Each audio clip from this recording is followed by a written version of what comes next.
Hola,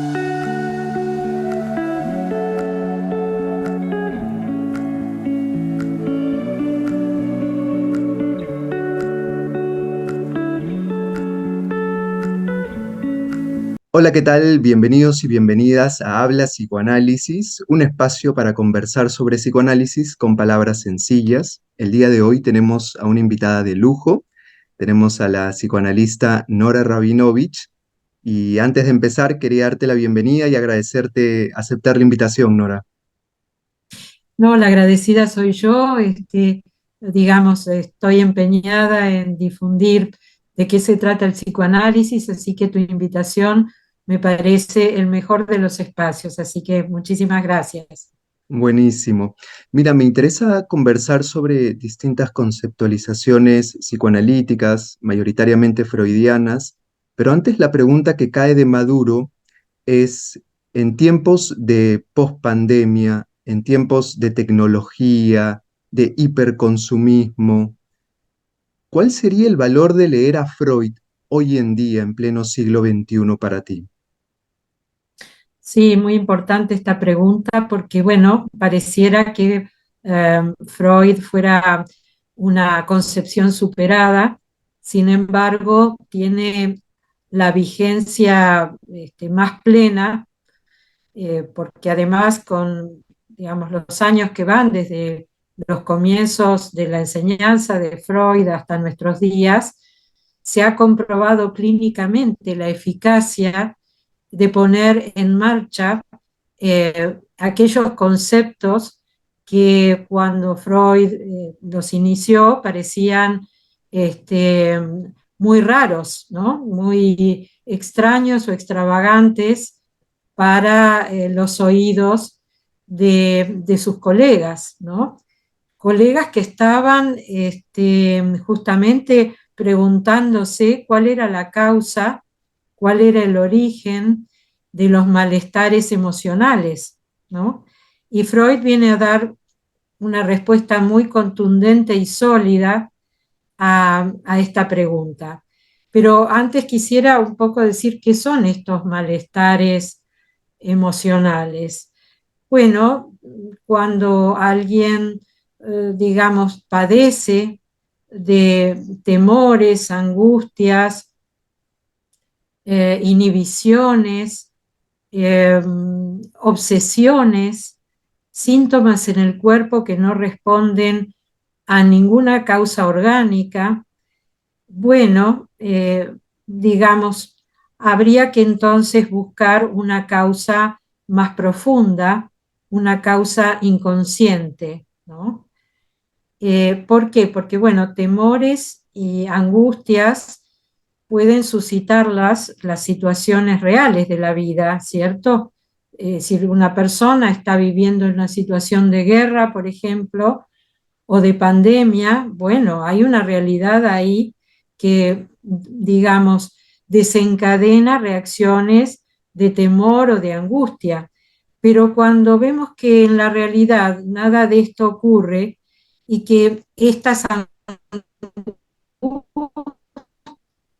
angustias o ansiedades se despiertan por pensar, digamos, son apenas registrados por la conciencia, entonces hablamos de que ahí seguramente hay causas de tipo inconsciente. Y ahí nos abre a la pregunta sobre qué es esto tan misterioso que aparece, esto del inconsciente, ¿no?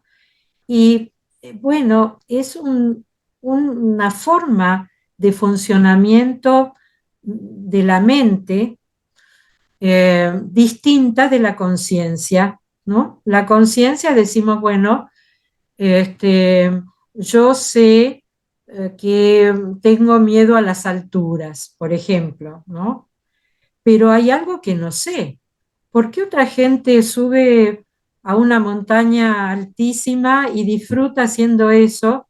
Y yo a lo mejor lo padezco hasta subir a un ascensor, ¿no? Entonces, bueno, ahí hay una causa que yo ignoro, mi conciencia no da cuenta de la razón por la cual tengo esta dificultad en la vida.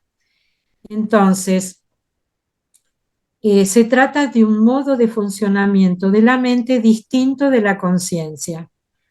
Por ejemplo, es un modo de funcionamiento de la mente que nosotros advertimos en manifestaciones tales como los sueños, mm, ¿no? Es decir, nos despertamos de un sueño y decimos, uy, qué cosa tan extraña esta. Es decir, cuando nos despertamos, nuestra conciencia, nuestro funcionamiento consciente de la mente, desconoce, digamos, qué fue lo que pasó en ese sueño que nos resulta tan extraño. ¿Y por qué nos resulta extraño? Porque el sueño, digamos, ha puesto en marcha una forma de funcionamiento distinta, mm. donde pasan cosas diferentes. Por ejemplo, personas que ya no están aparecen, palabras incomprensibles aparecen, eh, una Lógicas serie del de hechos, tiempo, como lógicas del tiempo. lógicas del tiempo, es decir, la lógica del tiempo que tenemos cuando estamos despiertos es muy distinta a la lógica del tiempo que aparece en el sueño. O nos vemos pequeños como cuando éramos niños, etcétera, etcétera. Es decir, ahí vemos claramente que coexisten con nosotros dos formas de funcionamiento mental o psíquico. Una es la forma consciente y otra es la forma inconsciente. Coexisten. Otras manifestaciones de la forma inconsciente es, por ejemplo, cuando tenemos equivocaciones. Decimos, no, pero si esto lo sabía perfectamente, no es esto lo que quiero decir. Y sin embargo, aparece ahí algo muy extraño, ¿no? O un olvido, pero si esto lo sé perfectamente, ¿por qué lo olvido? Es decir, aparecen a la conciencia formas extrañas, pero que tienen su razón de ser este, a partir de considerar este concepto de inconsciente que nos habita. O, por ejemplo, ¿por qué le temo a tal cosa? ¿O por qué me despierta angustia a tal otra? Si yo sé que no hay ninguna razón para eso, ¿no? Bueno, entonces son causas determinadas desde el modo de funcionamiento psíquico inconsciente. Me hiciste pensar mucho en esto, precisamente la importancia de la presencia del psicoanalista, o como le llamamos nosotros, el analista, para poder empezar a rastrear ese inconsciente. Y pensaba en una frase que quizás es un poco caricaturesca, pero que creo que explica esto que acabo de decir. Una vez escuché que en psicología, aplicable a psicoanálisis, el cliente nunca tiene la razón. Y pensaba precisamente en eso, en este no tener la razón sería equivalente con que estamos en un terreno que no conocemos, que se llama el inconsciente. Y para eso tenemos todos estos elementos que nos dan pistas, llámese sueños, llámese olvidos y todos los que mencionaste. Pero eso es lo que quería resaltar y que también me parece que lo resaltó Freud, la importancia de este otro con quien conversar, con quien, digamos, mantener un diálogo en la sesión analítica para poder descubrir ese inconsciente porque esto creo que es muy importante porque se escapa, es un poco escurridizo y no es tan sencillo acceder a él, ¿no? Exactamente, es escurridizo. Hay emergencias. Digamos, hay otro autor que se llama Jacques Lacan que nos compara el inconsciente con la nasa de los pescadores, Mm, que es una red con una especie de metal en el borde que cuando el pescador lo tira al mar se abre dispuesto a recibir algún pez, pero ni bien recibe esa red el pez, se cierra, ¿no es mm, cierto? Queda atrapado allí el pez. claro. Bueno, el inconsciente funciona de esa manera, tiene emergencias, pero a la vez cuando lo queremos atrapar, se cierra, ¿no? Ujú, Es decir, encuentra justificaciones desde la conciencia. Por ejemplo, es típico el ejemplo que da Freud, ¿no? En relación a un mecanismo que es el de la, digamos, de la negación, ¿no? Una persona relata un sueño en un tratamiento analítico y dice, no, estoy a creer que es mi madre la del ujú, sueño, ¿no? ujú, Entonces Freud dice, bueno, seguramente debiéramos creer que sí es la madre, pero que la posibilidad de aceptarlo sin aceptarlo está en esa partícula que es el no de la negación, ¿no? Y un poco en lo que tú decías recién, de que el cliente nunca tiene la razón, ¿no? Cuando el cliente dice, no se trata de mi madre, bueno, sospechamos justamente lo contrario. ujú. Y también sabes desde dónde lo pensaba. Y esto creo que le puede resonar a muchas personas que nos están escuchando. A veces es muy común que una persona llega sufriendo y dice, yo sufro por esta razón, esta es la causa. Pero uno se preguntaría, si conoce la causa, entonces ¿por qué sigue sufriendo? Y es ahí donde nuevamente cobra valor el inconsciente, porque hay algo en el subtexto, hay algo detrás que tenemos que descifrar en las sesiones para poder ayudar en cierto sentido a ese sufrimiento. Exactamente, porque bueno, la hipótesis es que en la medida en que esas causas inconscientes vean la luz, y la luz va a ser a través de la palabra del analista, va a ceder ese sufrimiento de más que siempre implica estos malestares de los que antes hablaba, inhibiciones, síntomas en el cuerpo, eh, temores, angustias, etcétera. Y como tú bien dices, digamos, la persona puede creer, eh, digamos, allí aceptando en la conciencia X motivo, pero como tú bien dices, si fuera así, si ese fuera el verdadero motivo, caería, Mm, ¿no? Caería. Lo que hacemos en un tratamiento psicoanalítico es mostrar cómo ese sufrimiento de más, ese sufrimiento injustificado para la conciencia, está enlazado a representaciones psíquicas que no son conscientes. Entonces, bueno, ahí viene todo el arte de cómo interviene el psicoanalista para lograr esa caída de ese sufrimiento de más, mm, ¿sí? Pero para hablar de cómo se ha constituido ese sufrimiento de más, tendríamos que introducir otros conceptos, ¿no? Por ujú, ejemplo, el concepto de pulsión, ujú. el ¿Cómo lo concepto de... entenderíamos el concepto Ujú, de pulsión para el que lo escucha por primera vez o lo asocia a instinto de repente? exactamente. Bueno, para el psicoanálisis hay una diferencia, ¿no es cierto?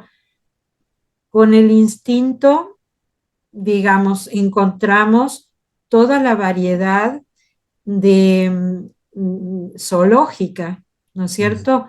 Un conejo en, en Hong Kong, en Lima o en Buenos Aires va a comer, por ejemplo, lo mismo, ¿sí? ujú, No va a extrañar ningún tipo de alimento porque va a comer lo mismo, se va a satisfacer de la misma manera, no va a cambiar su dieta alimentaria, ¿no es cierto? ujú, Mientras que, por ejemplo, un, digamos, un porteño, alguien que habita Buenos Aires, si se va a vivir a Oriente mm, va a extrañar seguramente los asados, mm, ¿no? claro, O un mexicano que venga a vivir a Lima va a extrañar los chapulines, claro. ¿no? Es decir, que vamos a ver que eso que inicialmente llamamos instinto está modificado de acuerdo a la cultura Mm, y al tiempo en el que cada quien nace. mm, Pero esa cultura relativa a un tiempo histórico la transmite la madre inicialmente, luego vendrán otros actores, ¿no es cierto? El padre, las escuelas, los maestros, etcétera. Pero ¿cómo transmite la madre inicialmente esto? La transmite a través de la palabra, eso. ¿sí? La palabra va a estar afectando ese cuerpo biológico de un bebé recién nacido desde el inicio. ¿Por qué desde el inicio? Porque cuando se produce un desequilibrio biológico, por ejemplo, el hambre implica un desequilibrio biológico para ese pequeñito recién nacido. El bebé no tiene otro recurso que el de una descarga no específica, ¿no? A lo mejor primero succiona en el aire, pero Mm, después, si no llega el alimento, va a llorar. ¿Y qué hace la madre? La madre va a hacer una lectura de ese llanto, va a decir, ah, tiene hambre. mm, Esa lectura es una palabra, ¿sí? Entonces lo pondrá al pecho o lo pondrá a la mamadera, lo que tenga como recurso para alimentarlo, y a partir de esas primeras experiencias, el bebé usará entonces el llanto ya no como una descarga cualquiera, la que tiene a mano, sino como una forma de palabra, ¿no? Mamá, de llamado a la madre, mamá, mm, tengo hambre, ¿sí? Es decir, que desde muy el comienzo, en el ser humano, que es un ser hablante, encontramos la palabra modificando la biología. ¿Por qué modificando? Porque, bueno, luego esa mamá introducirá las comidas típicas de su tiempo y del lugar en mm, el que vive. Y de esa manera generará en su hijo una predilección, bueno, por determinadas formas de resolver ese desequilibrio biológico que representa el hambre, ¿sí? Con lo cual ya no le dará lo mismo comer un asado o comer un chapulín o comer una comida fusión, mm, etcétera, ¿no? Pero el asunto es, por eso nosotros hablamos de pulsión y no de instinto en psicoanálisis, porque la pulsión es un concepto límite, un concepto fronterizo, eh, porque la pulsión es algo que viene del cuerpo, pero inscripto a nivel mental. mm, ¿Mm? tal cual.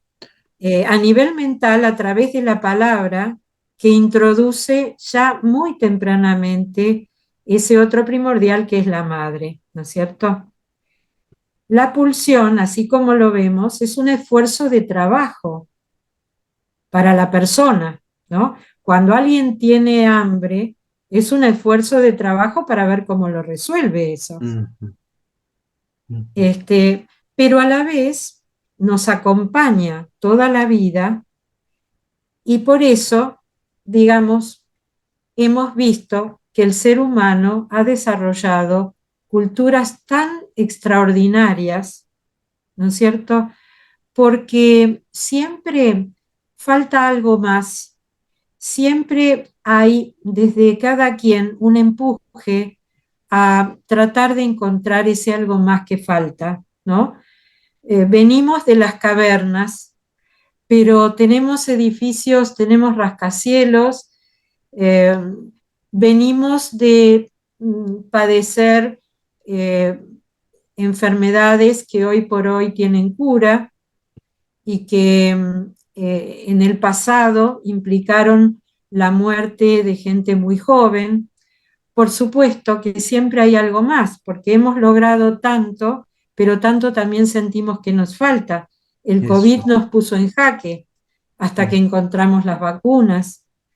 Eh, Sabemos que el desarrollo de la guerra ha sido tremendamente importante al punto que también nos pone en jaque en relación a cómo controlarlo para que no nos lleve a lo peor cuando los desarrollos tecnológicos prometen siempre llevarnos a lo mejor, ¿no? Bien. Es decir, Nora, siempre va a haber algo, perdón, ¿no? Que nos falta y nos causa eh, movernos en la vida y buscar otras cosas. bien, totalmente de acuerdo.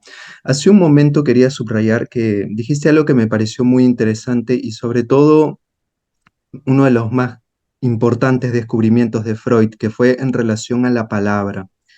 Y me hiciste pensar en este clásico y hasta diría famoso concepto suyo, en unión con Breuer, de The Talking Cure, la cura a través del habla. Y más allá de que enfatizo, creo que es uno de los grandes descubrimientos del psicoanálisis de Freud, eh, es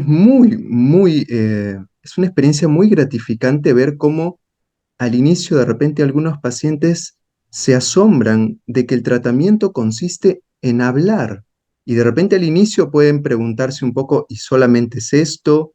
¿No me vas a decir un consejo hoy? O de repente, ¿no me vas a dejar alguna tarea como trabajan otros enfoques? Y es solamente a través del habla. ¿Cómo ves tú esta cuestión de The Talking Cure a la luz del siglo XXI también? Sí, esto que dices es muy importante en la clínica de hoy, donde la urgencia, donde tratar de resolver rápido todo, este, nos acicatea, nos obliga. Es decir, un paciente viene con un agudo sufrimiento y quiere que le demos consejos o recomendaciones de ejercicios para resolver lo antes posible esto que le está haciendo sufrir, ¿no es cierto? Y le resulta un poco enigmático que nosotros digamos, bueno, no, habla de lo que se te ocurra, Mm, ¿no? Podría hasta parecerle una pérdida de tiempo, ujú, ¿no? Sin embargo, lo que vemos es que el efecto de ese hablar sin coto, decir lo que a uno se le ocurre, y que ahí propiciar la emergencia del inconsciente y que el analista pueda tener una intervención sobre esto, produce efectos que a veces resultan pareciera mágicos, mm. ¿no? Es decir, que el paciente mismo se sorprende que eso que le pasaba ya no le pasa más. Entonces, bueno, este es el efecto de la palabra. El efecto de la palabra, y ahí voy a introducir otro concepto que es el de transferencia. Mm. ¿Por qué? Porque a lo mejor esto mismo lo puede decir un amigo, lo puede decir un familiar importante, y sin embargo no tiene ese efecto. Es decir, se produce en el encuentro de alguien que va a consultar por su padecimiento emocional con un analista, con un profesional, ese encuentro, eh, así como no encontramos confianza en cualquier médico, bueno, podemos no encontrar confianza en alguien que se presenta como psicoanalista, ¿no? Pero cuando esta confianza se establece, Entonces, la palabra del analista pasa a tener una relevancia que no tiene la palabra de otras personas. Claro. Y tiene ese efecto sobre el decir del analizante, del paciente, tiene ese efecto que parece, eh, digamos, tiene una incidencia en lo que va a ser la caída de ese malestar. Pero esta incidencia no es sugestiva, ¿eh? Sino que lo que dice el profesional es algo atinente a esta causa inconsciente Eso. de la que hablábamos antes. Entonces, por eso tiene ese efecto de caída del sufrimiento, digamos, que venía manifestando la persona, ¿no? La Mm, persona que viene a consultar. totalmente de acuerdo. Me quedaba pensando en que hablar de Freud y de sus grandes hallazgos es importante, pero también es importante hablar de algunas de sus críticas, ya sea para intentar resolverlas o también para interpelarlo a él. Y pensaba que una de sus principales críticas, al menos para el público en general o también para otros profesionales de la psicología, es que le critican mucho el énfasis que le pone a la sexualidad, a tal punto de que ya casi se ha caricaturizado. A mí me ha pasado que conversando con alguna vecina hace algunos años, economista, es decir, de ciencias duras, me dijo una vez, yo nunca me analizaría porque los analistas lo ven todo en relación a la sexualidad. Y es decir, hay algo de ese rumor que está dando vueltas y que me parece importante intentar aclarar y poner en valor qué es lo que pasa, yo diría más, con la psicosexualidad y por qué es importante para el tratamiento y para entender al sujeto, a la persona que tenemos al frente. Sí, totalmente de acuerdo. Me parece que a esta altura de nuestra conversación es necesario también hablar de este tema, ¿no? Eh, para el psicoanálisis, la sexualidad es un concepto más amplio que lo que es atinente a los órganos genitales y a las prácticas con los órganos genitales, porque el concepto de sexualidad va más allá del concepto de necesidad biológica. Eso. Es decir, que por supuesto que, digamos, la biología determina ciertas condiciones para la conservación de la vida, ¿no? Es decir, tenemos que comer para vivir, tenemos que dormir, tenemos que realizar nuestras, digamos, necesidades biológicas. Todo eso, por supuesto, que es fundamental para la continuidad de nuestra vida. Pero lo que hemos encontrado es que sobre estas necesidades para la supervivencia de cada quien se ha montado algo más, se ha montado una búsqueda de una satisfacción más allá de la necesidad. Y a eso lo llamamos sexualidad, lo llamamos psicosexualidad.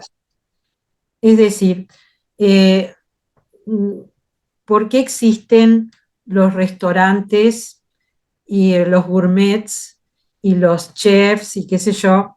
Es decir, que no podemos, digamos, solamente comer.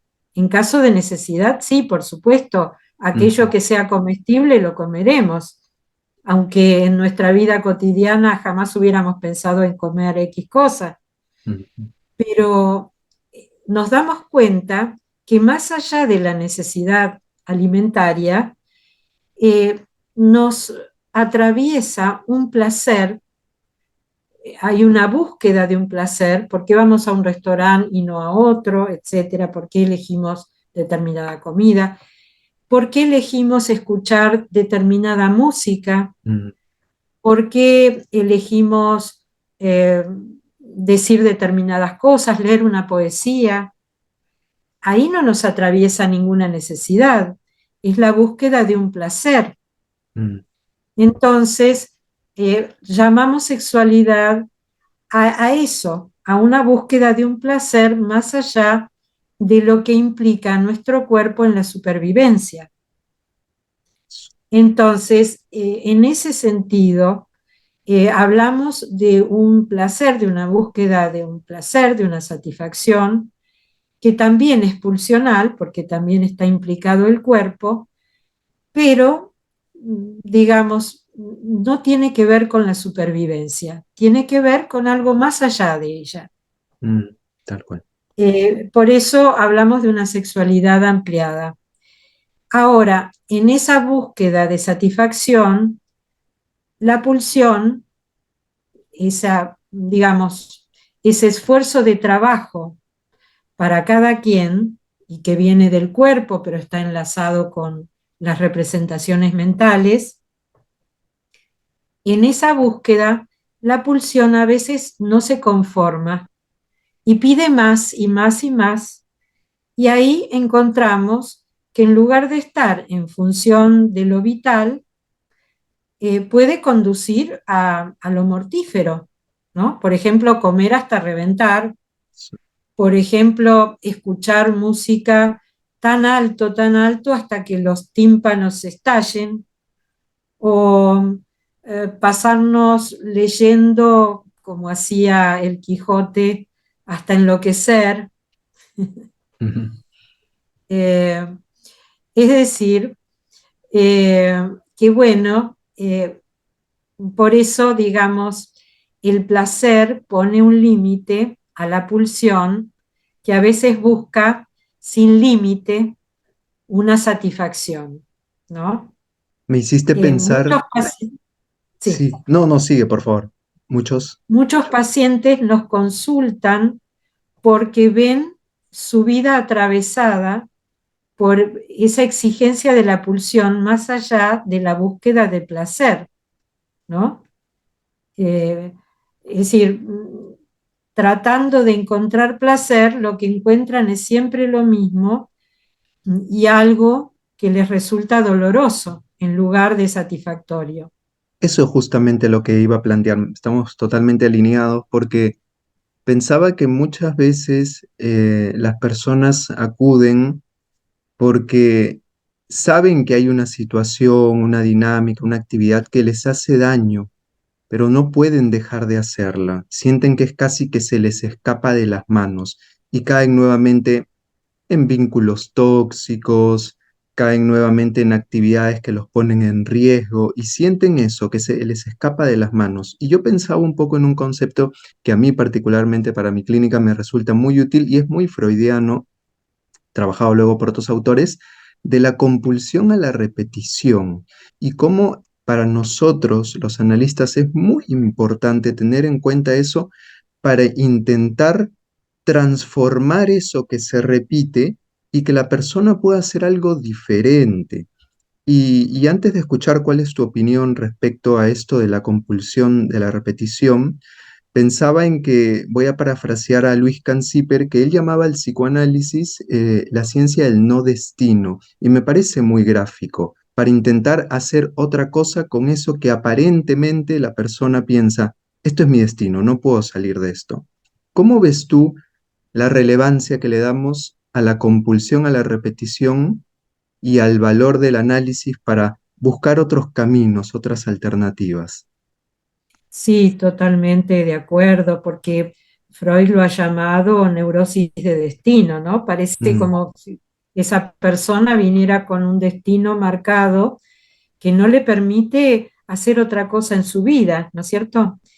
Y justamente esta forma de trabajo que le proponemos, tan distinta a otros abordajes terapéuticos que plantean hacer ejercicios o, digamos, plantean algunas recetas, ¿no es cierto?, para lograr ese cambio en el mundo externo generalmente, ¿no?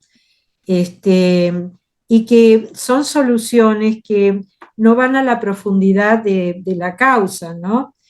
Pero bueno, vemos muchas veces, como vos has dicho, relaciones tóxicas que se repiten, pareciera que esa persona no puede lograr una relación con otra persona más satisfactoria, Son. como si la pulsión hubiera encontrado un camino y hubiera quedado fijado a ese camino, como Ujú, un camino de resolución de ese esfuerzo que nos plantea la pulsión, un camino de resolución siempre igual, que en realidad no lleva a la satisfacción, sino todo lo contrario, ¿no? ujú, Parece algo paradojal, porque uno supone que cada vez que la pulsión, es decir, esa demanda que viene del cuerpo enlazada a lo mental, exige un trabajo en el mundo, suponemos que si hacemos un caminito determinado, logramos esa urgencia, esa demanda de satisfacción que la pulsión nos obliga, ¿no? Sin embargo, resulta que ese camino aprendido es un camino o insatisfactorio o que lleva a lo peor, ¿no? Es decir, por ejemplo, alguien que padece por su impulsividad, vamos a decirlo así, ¿no? Alguien que viene a quejarse, por ejemplo, dice, conozco a un hombre, estoy hablando de una mujer, es un caso hipotético, ujú, pero que se repite mucho en la clínica, la consulta de una mujer que viene a decir, conozco a un hombre, eh, bueno, me gusta, no llego siquiera a enamorarme, quedo embarazada y esto me pasa por segunda vez en mi vida, mm, ¿no? Y no entiendo por qué me pasa esto. Por supuesto que estas relaciones terminan en fracaso, terminan en embarazos no deseados, que supongamos que estos niños nacen, pero que nacen inclusive sin el cobijo de un padre, ¿no? Porque la ujú, relación ha sido muy, digamos, una relación sin sustento importante, ¿no? ujú, Bueno, esta hipotética mujer que viene a decirnos, bueno, esta forma en la que he vivido no me ha traído más que sufrimiento, ¿no? Eh, bueno, si se establece esto que hablábamos antes, la transferencia entre esta persona y su analista, eh, digamos, va a ser posible un trabajo que va a demandar un tiempo considerable, y que va a consistir en que la persona pueda hablar libremente. A esto lo llamamos asociación libre, es decir, que pueda hablar sin tapujos acerca de lo que se le ocurra. El analista va a estar en lo que llamamos atención flotante, es decir, va a escuchar sin prejuicios y va a tratar de entonces aquello que le resuena como formación del inconsciente. Seguramente su intervención va a ser a través de una pregunta, ¿no? Este, o a través de una conexión entre algo que la paciente ha contado anteriormente y algo que está contando en la actualidad, lo que va a generar seguramente cierta sorpresa en eh, la persona que está requiriendo ayuda, ¿no? Se va a sorprender, va a aparecer como una forma de descubrimiento de algo nunca pensado antes, y esto va a tener un efecto donde se va a revertir esta forma de respuesta frente a esto que le pasa, ¿no es cierto?, en este caso con, este, digamos, el acercamiento a una pareja. Este, bueno, así que un poco traté de resumir ahí el operar del analista en el tratamiento analítico, ¿no? Buenísimo, Nora. Y ya para ir cerrando y pensando también en los jóvenes estudiantes de psicología que están buscando adentrarse de a pocos en Freud, en su lectura, si tú tuvieras que darle desde tu experiencia a lo largo de tu formación alguna recomendación de un libro freudiano, algún texto, algún pasaje suyo que te resulte no solamente útil clínicamente, sino esto, vigente a la luz de estos tiempos, ¿cuál es el primero o los primeros textos que pasan por tu cabeza? Bueno, muchísimos, porque creo que están Seguro. vigentes todos, pero bueno, el libro de los sueños, Mm, el libro del chiste, eh, bueno, después este, trabajos como Más allá del principio del placer, este, bueno, es decir, podría nombrar toda la obra de Freud porque toda sigue vigente, sí. y sí recomendaría realmente a los estudiantes de psicología que tengan muy, muy en cuenta una formación en psicoanálisis, porque vemos en la clínica y después de estos más de 100 años de vigencia del psicoanálisis, vemos cómo la herramienta que ofrece el psicoanálisis es la herramienta Princeps para tramitar los dolores y malestares de la mente, ¿no? Mm, Entonces, yo diría que sí, que transiten la obra freudiana, que es compleja, pero que es sumamente rica y sumamente vigente. buenísimo. Bueno, Nora, muchas gracias por participar de esta conversación. Ha sido un gusto y un gran placer justamente conversar contigo hoy. Bueno, al contrario, muchísimas gracias a ti y realmente un placer esta conversación. Muchas gracias. Listo.